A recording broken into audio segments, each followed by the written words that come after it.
Scissors? That's their answer? Let's get this straight.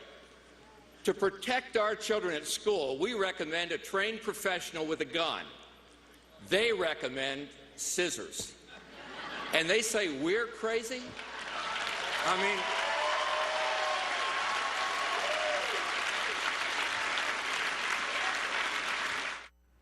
Well, that was NRA Chief Wayne LaPierre sounding off at the Conservative Political Action Committee earlier this morning, or CPAC. That address coming just days after filmmaker Michael Moore suggested an idea to, quote, destroy the NRA by calling for the release of the grisly crime scene photos from the Newtown shooting massacre this past December.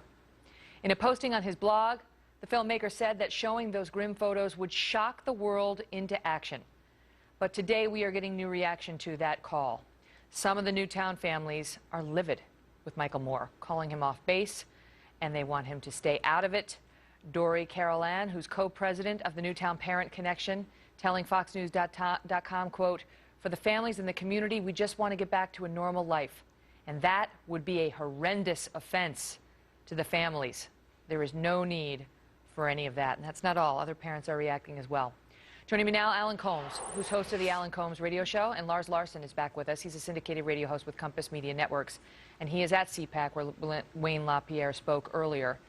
You know, I have to tell you, honestly, I started this by saying what a hideous proposal, what a hideous, horrible thing to propose.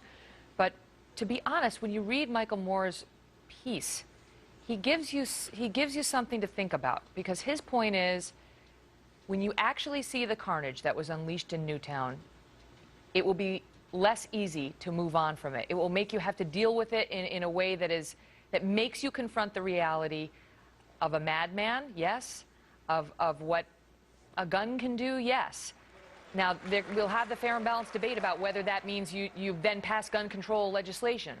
But why not know, as he claims, if the parents are willing, and most are not, but if the parents are willing to show that to us, why not know what actually happened that day before making a decision on an issue like this? Let me start with you, Alan. I think it's a fair argument. One of the parents, Veronique Posner, showed pictures to the governor because wanted him to know, in fact, the horrific result of gun violence. But really, I understand also why parents might be upset that it's not Michael Moore's business. It's really up to the individual parent.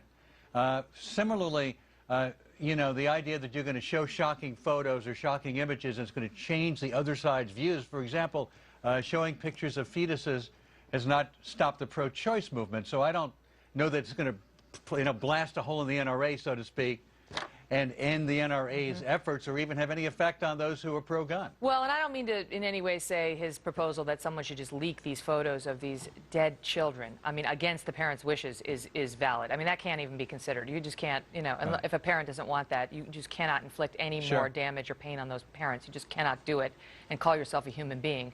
But Lars, of his proposal, like the mothers that Alan just mentioned, Veronique Posner, mother of little Noah, the 6-year-old boy who they said his chin and his hand were just blown away. She wanted the governor to look at little Noah because she wanted him to see what had happened that day and for him to really understand it. And I don't know, Lars, I mean, if people saw that kind of thing, but from the parents who wanted it to be seen, would it change this debate? Megyn, I don't think it would, but let me point out a couple of things. First of all, for the record, Michael Moore is an execrable human being who seems to delight in saying outrageous things that do one thing. They draw attention to Michael Moore. They don't advance the argument. Secondly, let me ask Judge Megyn Kelly. I would propose that these photos serve only to inflame the emotions of the jury, that is the American public, hoping that they'll do something different than they would do if they simply heard the facts. We all know the facts. Children were murdered. It was an ugly scene. Now, if individual parents make the choice to share those photos with people, with other family members or with state officials, I'm not going to fault that choice. It is their choice. It's not a choice that I would choose to make, and I don't believe my wife would do it either. But I think the idea of simply trying to outrage people, here's one where I'll actually agree with Alan.